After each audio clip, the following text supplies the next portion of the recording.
The fluorescent lights of Jin's diner hummed overhead, casting harsh shadows across Naomi Sinclair's exhausted face. Her worn sneakers squeaked against the linoleum as she approached the counter, clutching $23, everything she had left until Friday's paycheck. Outside, through the frosted December window, her 10-year-old daughter Leah waited in their beat-up Honda, breath fogging the glass. Just a burger and fries, please," Naomi's voice cracked, hating how desperate she sounded. Manager Dennis Park looked up from his phone, his lip curling as he took in her threadbare jacket, and the exhaustion etched into every line of her face. "We're closing early tonight. The sign says you're open until 11. It's barely 9:30. Dennis's laugh was cold, deliberate. "Maybe I don't feel like serving someone who looks like they crawled out of a dumpster." In the back corner booth, Jung Hoon Ki's hand stilled on his whiskey glass. The chatter around him faded. His dark eyes, usually bored and distant, sharpened with a dangerous focus as he watched the manager's cruel smile widen. Naomi's fingers trembled against the crumpled bills in her palm. She'd promised Leah dinner. Her daughter had eaten nothing but school lunch since yesterday morning, and the way Leah's face had lit up when Naomi mentioned getting real food from a restaurant, not another can of soup heated on their hot plate, made her chest ache. "Please," she whispered, hating herself for begging. "My daughter is waiting in the car. She's hungry. I have money." Dennis leaned against the counter, crossing his arms. The late-shift cook, a tired woman named Rosa, glanced up from the grill, but quickly looked away. No one challenged Dennis Park, not in this neighborhood diner his uncle owned, where he ruled like a petty tyrant over minimum-wage employees and late-night customers. "You got money?" Dennis's voice dripped with mockery. "Then maybe try McDonald's down the street. We have standards here." Naomi's jaw clenched. She wanted to scream, to throw the money in his smug face, to demand the basic human decency he clearly lacked. But she couldn't afford anger. Anger was a luxury for people who weren't one missed paycheck away from eviction. "Look at you," Dennis continued, his voice rising as if performing for an invisible audience. "Coming in here looking like that, expecting service. You people always think..." Enough. The single word cut through the diner like a blade.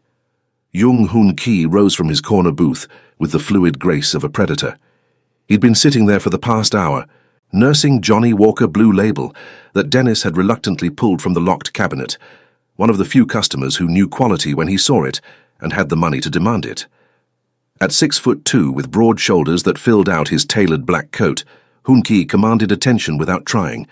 His dark hair was swept back, revealing sharp cheekbones and a jawline that could cut glass. But it was his eyes that made Dennis step back. Cold, calculating, absolutely devoid of mercy. The intricate phoenix tattoo wrapping around Hoon Ki's neck was partially visible above his collar, its wings seeming to flex as he moved.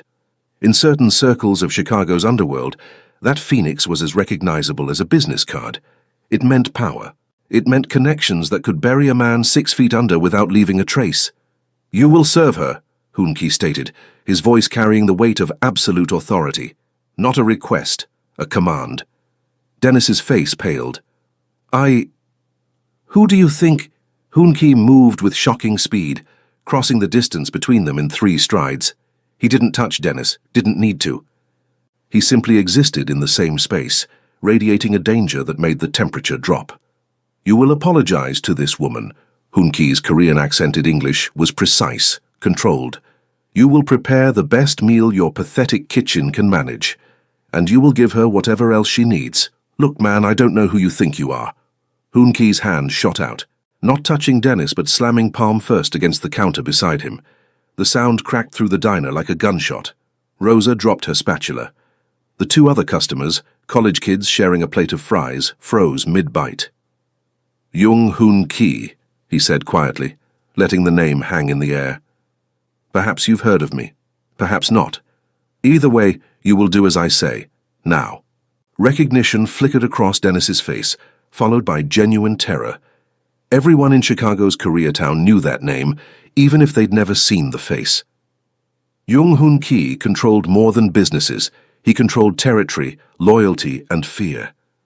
Dennis stumbled over his words. Yes, sir, right away. I'm sorry, Don't apologize to me." Hoon Ki's gaze never wavered. "Apologize to her." Dennis turned to Naomi, who stood frozen, her mind struggling to process what was happening. "Ma'am, I apologize. I was completely out of line. Let me get that order started for you. On the house. Naomi blinked. I have money. I can pay. Keep your money, Hoon-Kee said, his voice softening fractionally as he finally looked at her directly. For a moment, their eyes met, and Naomi felt something shift in the air between them, a connection she couldn't name, didn't understand, but felt in her bones. She was beautiful, he realized with surprise, not in the polished way of the women who threw themselves at him in high-end clubs, but in a raw, authentic way that made his chest tighten unexpectedly. Her dark skin glowed under the harsh lights, exhaustion unable to dim the strength in her features. Her natural hair was pulled back in a simple ponytail, revealing the elegant line of her neck. "Thank you," Naomi managed, her voice barely above a whisper. Hoon-Kee inclined his head slightly. "Your daughter, what does she like?" How did you know?" "You said she was waiting in the car." He gestured to Rosa. "Prepare a full meal. Burgers, fries, whatever comfort food you have. Make it enough for 2, add dessert." Rosa nodded rapidly, already moving to fulfill the order. Hoon-Kee reached into his coat and pulled out his wallet, extracting several $100 bills. He placed them on the counter. "This should cover it. The rest is a tip for Rosa, who clearly works harder than her boss deserves." Then he did something that surprised even himself. He pulled a business card from his pocket, sleek black with silver lettering, just a phone number and a name. "If you ever need help again," he said to Naomi, pressing the card into her trembling hand, "call that number." Before she could respond, young Hoon-Kee walked out into the December night, leaving Naomi holding a business card that felt like it weighed 1,000 pounds. Naomi sat in her car, hands still shaking as Leah devoured the burger and fries. The little girl's eyes had nearly popped out of her head when Naomi emerged from the diner carrying 2 large bags, the smell of hot food making Leah bounce in her seat. "Mama, this is so good," Leah mumbled through a mouthful of fries, ketchup on her chin. "Don't talk with your mouth full, baby." But Naomi smiled, her heart swelling as she watched her daughter eat. This was all she'd wanted, to see Leah smile, to give her one good meal. The business card sat in her lap, the black surface seeming to absorb the dim parking lot light. Just a phone number, no address, no company name, just Young Hoon-Kee in elegant silver script. She should throw it away. Everything about that man screamed danger. The way Dennis had reacted, the terror in his eyes, the absolute authority in Hoon-Kee's voice. These weren't the markers of a good man. They were the markers of someone powerful, someone dangerous. But he'd helped her when no one else would. "Mama." "Who was that man?" Leah asked, setting down her burger to look at Naomi with those 2 wise eyes. Her daughter had grown up fast, learned to read situations and people the way some kids learn to read books. "Just someone who was kind," Naomi said carefully. "Finish your food, baby, we need to get home." What Naomi didn't know, couldn't know, was that young Hoon-Kee sat in his own car 3 rows back, engine idling, watching them through the December darkness. He told himself he was simply ensuring they got home safely. That this was no different from the dozens of other times he'd quietly intervened when he witnessed injustice. He'd built his reputation on being ruthless, yes, but fair. He protected what was his, punished those who deserved it, and occasionally, very occasionally, helped those who couldn't help themselves. But as he watched Naomi's beat-up Honda sputter to life and pull out of the parking lot, something twisted uncomfortably in his chest. A feeling he hadn't experienced in years, not since before his father had dragged him into the family business at 16, teaching him that emotion was weakness and compassion was a liability. Hoon-Kee's phone buzzed. A text from Min-Jun, his second-in-command. "Rivera situation handled. 3 units moved as requested." He responded with a single word. "Good." Then he put the car in gear and followed at a distance, keeping Naomi's taillights in view. The route took them from the nicer part of Chicago's northwest side into neighborhoods where streetlights flickered and storefronts wore metal gates like armor. Naomi's car coughed and wheezed, but somehow kept moving, pulling finally into the parking lot of a rundown apartment complex on Kimball Avenue. Hoon-Kee parked across the street, watching as Naomi and Leah climbed out. The little girl clutched the takeout bag like treasure, skipping beside her mother despite the late hour. Naomi's hand stayed protectively on Leah's shoulder as they navigated the cracked sidewalk and disappeared into a ground-floor unit. Through the uncurtained window, Hoon-Kee could see into their apartment. It was barely larger than his closet, A pull-out couch, a small table, a kitchenette with a hot plate instead of a stove. But Naomi was setting out the food like it was a feast, and Leah was already pulling out paper towels to use as napkins. His phone buzzed again. Min-jun. Boss, do you need anything? It's late. Hoon-ki stared at that window, at the image of mother and daughter sharing a simple meal with such joy, and felt something crack inside his carefully constructed walls. Run a background check, he typed. Naomi Sinclair. Lives at 3847N Kimball Ave, Unit 2B. I want to know everything. Work, debts, threats, anyone who might be causing problems. On it. Should I ask why? No, he should leave. This wasn't his business. This woman and her child were nothing to him. He'd played the hero for one night. That should be enough. But Jung Hoon-ki didn't leave. He sat in his Mercedes, engine running for warmth, and watched that window until the lights went out at midnight. The next morning, Min-jun delivered a folder to Hoon-ki's office at the Korean import business that fronted their real operations. Hoon-ki flipped it open, his jaw tightening with each page. Naomi Sinclair, age 32. Single mother, worked 2 jobs, morning shift at a medical supply warehouse, evening cleaning office buildings. Behind on rent by 3 months, threatened with eviction. Her daughter Leah attended underfunded public school but maintained straight A's. No family support. Naomi's mother had passed 2 years ago, and Leah's father had never been in the picture. The most concerning detail came on the last page. Naomi's landlord, Viktor Petrov, had a reputation. He ran a building full of vulnerable tenants and was known for collecting when they couldn't pay rent in cash. 3 women in that building had disappeared into Chicago's trafficking networks in the past year. Hoon-ki's hands clenched around the folder. Min-jun, his second-in-command, appeared in the doorway. Boss? Viktor Petrov. I want to know every business he runs, every debt he owes, every weakness he has.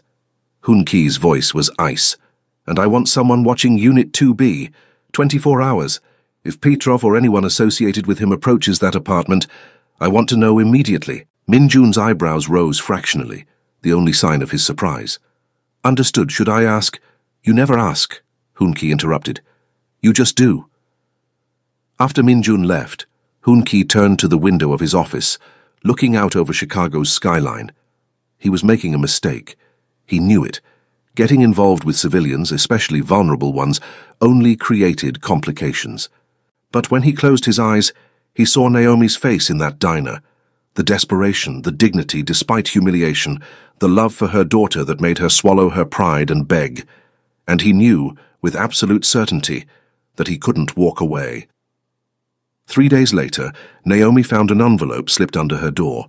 She'd just gotten home from her warehouse shift, every muscle aching, looking forward to the precious 2 hours she had before her cleaning job started.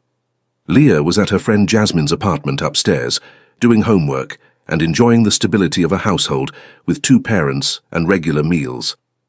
Naomi bent to pick up the envelope, her stomach dropping when she saw the landlord's name in the return address. Another eviction notice, another impossible demand. But when she opened it, her breath caught. The eviction notice was there, marked paid in full with today's date. 3 months of back rent, plus next month's payment, all settled. At the bottom, a handwritten note from the property management company. Account current. No further action required. Naomi's hands trembled as she stared at the paper. This was impossible. She hadn't paid anything. She barely had enough for groceries, let alone 4 months of rent totaling nearly $5,000. Her eyes fell on the business card, still tucked in her wallet where she'd kept it against all logic. No. He couldn't have. Why would he? She grabbed her phone, fingers hovering over the number on the card. She shouldn't call. This kind of help came with strings, everyone knew that. Men like Jung Hoon-ki didn't give without expecting something in return. But she had to know. The phone rang once before a deep voice answered. Ms. Sinclair. Not a question. He knew it was her, had probably been waiting for her call. How did you... She stopped, rephrased. My rent. Did you pay my rent? Silence stretched between them. Naomi could hear city sounds in the background. Traffic, voices, the distant wail of a siren. Your landlord, Hoon-ki said finally, his voice measured, had some outstanding debts. We came to an arrangement. Your rental situation was part of that arrangement. I can't accept this. But even as she said it, Naomi felt the weight of survival pressing down. 3 months of breathing room. Leah staying in the same school, in the same neighborhood. Not having to choose between food and a roof over their heads. It's already done. A pause. I asked for nothing in return, Ms. Sinclair. I'm asking for nothing now. Consider it an investment in fairness. Nothing's free. Naomi's voice hardened with experience. There's always a price. Perhaps. She could hear something in his tone. Not amusement exactly, but acknowledgement. But sometimes the price is simply allowing someone to help. Can you accept that? Naomi pressed her palm against her forehead, feeling a headache building. Why? Why would you help me? You don't know me. You don't owe me anything. Another long pause. When Hoon Ki spoke again, his voice was quieter, almost vulnerable.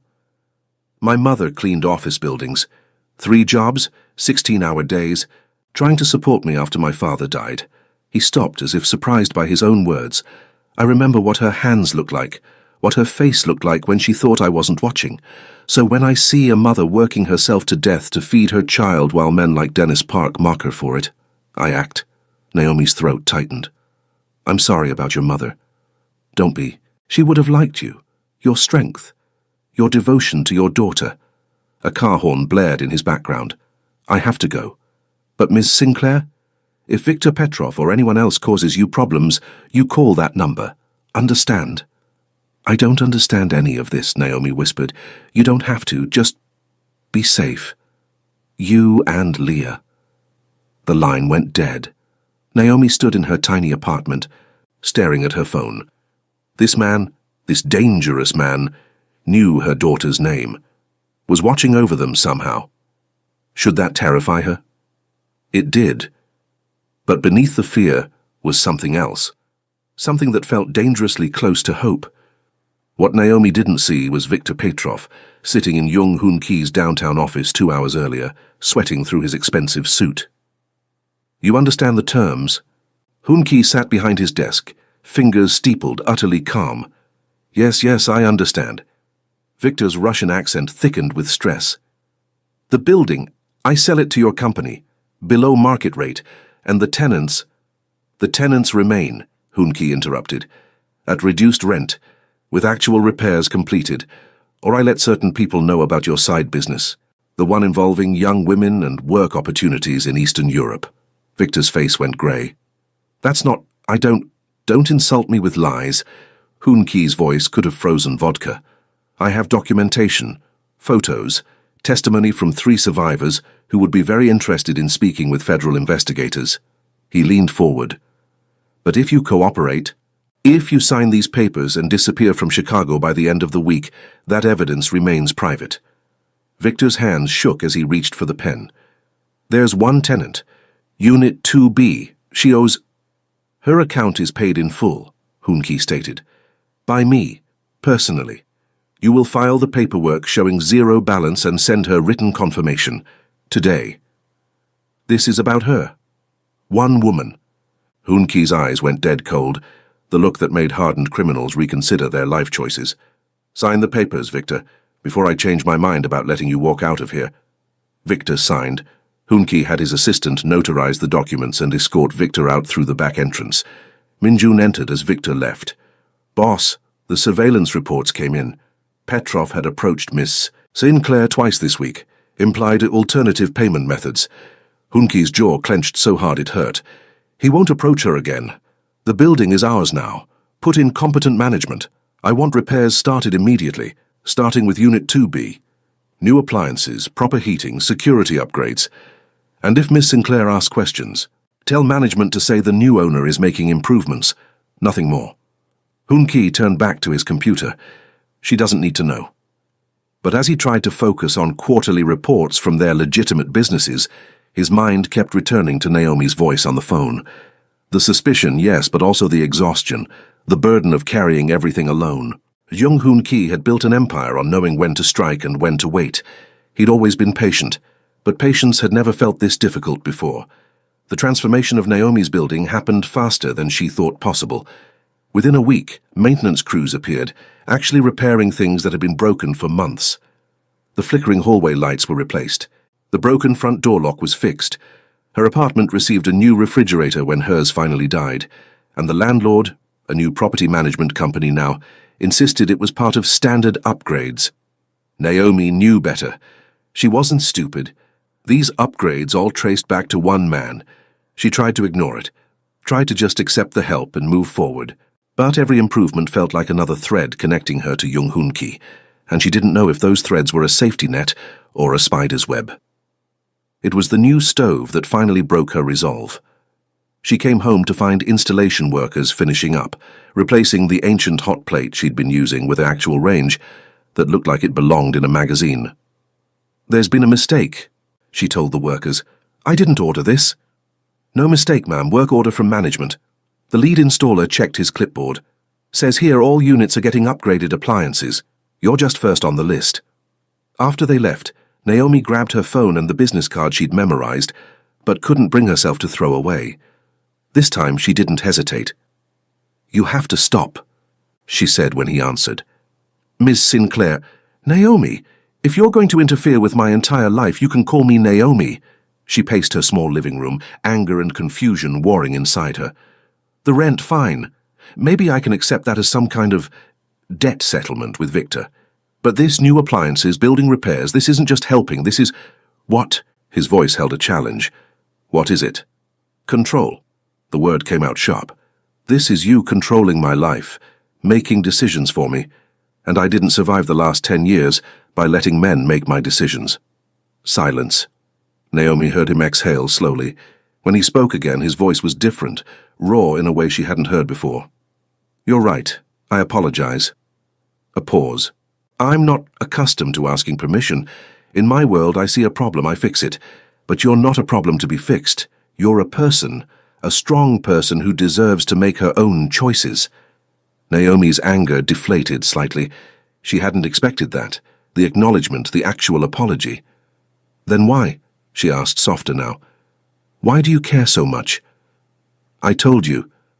"My mother—" "No." Naomi cut him off. "It's more than that. You didn't just pay some bills, you bought an entire building. You're watching over us.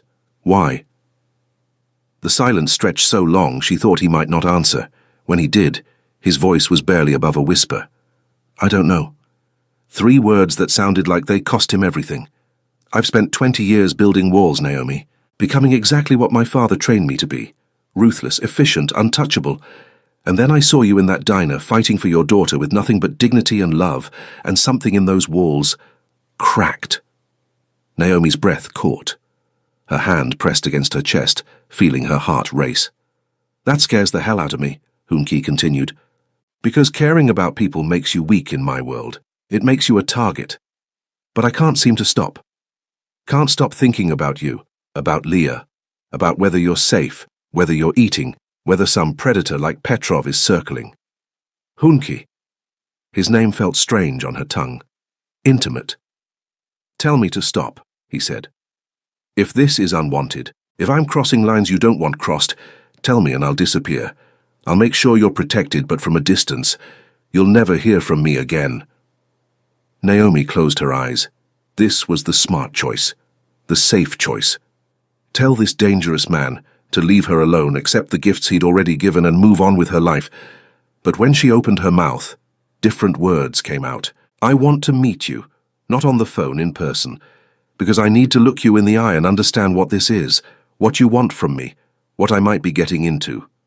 "Tomorrow," he said immediately. "There's a cafe on Milwaukee Avenue, Goddess and the Baker. It's public, safe. Meet me there at 2 o'clock. I have work until 1:30. I'll wait." A pause. "Naomi, bring Leah if that makes you feel safer. I would never— I want you to feel safe." After they hung up, Naomi stood in her new kitchen, surrounded by upgrades she didn't ask for but desperately needed, and wondered what the hell she was doing. Her phone rang again. This time it was Marcus, her ex-boyfriend from 2 years ago, the one who'd promised to help with Leah, then disappeared when he found out Naomi expected actual commitment. "Heard you got a new boyfriend." Marcus's voice was ugly with jealousy. "Some Asian guy buying you shit. Must be nice, trading up like that." Naomi's blood went cold. "How did you— Marcus, are you watching me? Don't flatter yourself. Janelle saw you, said your building's getting all fixed up, new appliances and everything. Figured you must be putting out for someone with money. The crude words made her stomach turn. Stay away from me, Marcus. I'm serious. Or what? Your sugar daddy gonna come after me? He laughed. Nah, I think I might come by. Remind you what you're missing. Maybe meet this guy, see if he knows what kind of woman he's really dealing with. The line went dead. Marcus shouted something. Then the phone clattered like it had been knocked from his hand. 30 seconds later, Naomi's phone buzzed with a text from Hoon Key's number. You won't be hearing from Marcus again. If he tries to contact you, call me immediately. She should be scared, should be horrified that this man had the power and reach to intervene in her life within seconds. Instead, for the first time in 10 years, Naomi Sinclair felt protected, and that terrified her more than anything. The cafe was everything Hoon Key promised, bright, warm, full of people, but with quiet corners for private conversation. Naomi arrived at 2:15, fashionably late because she refused to seem too eager, even though she'd been checking the clock every 5 minutes during her shift. He sat at a corner table, and Naomi's steps faltered when she saw him. The man from the diner had been imposing, dangerous. This man was devastating. He wore black jeans and a white button-down shirt with the top 4 buttons undone, revealing the intricate phoenix tattoo wrapping around his throat, its wings seeming to shimmer with each movement. His dark hair was perfectly styled, his features sharp and aristocratic. But it was his eyes that held her, dark, intense, tracking her every movement, with an focus that made her skin tingle. Every woman in the cafe had noticed him, but his attention never wavered from Naomi. She'd chosen her outfit carefully.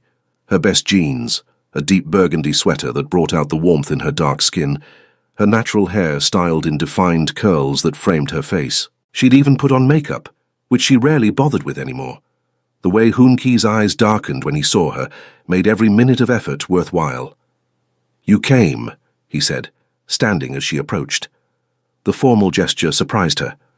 I said I would. Naomi slid into the seat across from him, putting the small table between them like a barrier. I don't break promises. Neither do I. His voice was quiet, sincere.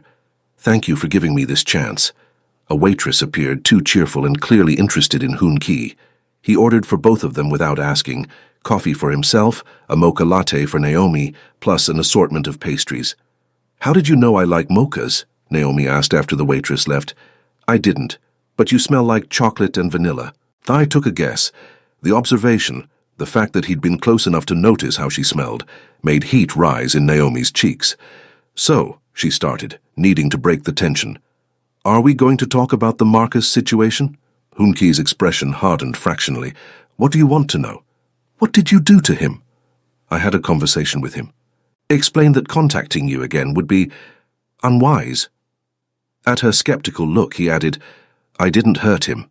I simply made it clear that you're under my protection now, and crossing that line would have consequences he'd prefer to avoid. Your protection? Naomi tested the words. That's what this is? That's part of it. Hoon Key leaned forward, his hands flat on the table. But let me be clear about something, Naomi. I'm not a good man. I run an organization that operates in shadows. I make decisions that would horrify most people. I've done things I can't take back, things I don't regret, because they were necessary. Then why are you telling me this? Because I won't lie to you, ever. His eyes held hers. For you deserve to know exactly what I am before you decide if you want me in your life. I'm dangerous. Being close to me puts you at risk. Anyone who knows you matter to me will see you as a potential weakness, a way to get to me. Naomi's mouth went dry. That's supposed to make me feel better. No, it's supposed to give you the truth. He paused as their drinks arrived. But here's the rest of the truth. I'm drawn to you in a way I don't fully understand.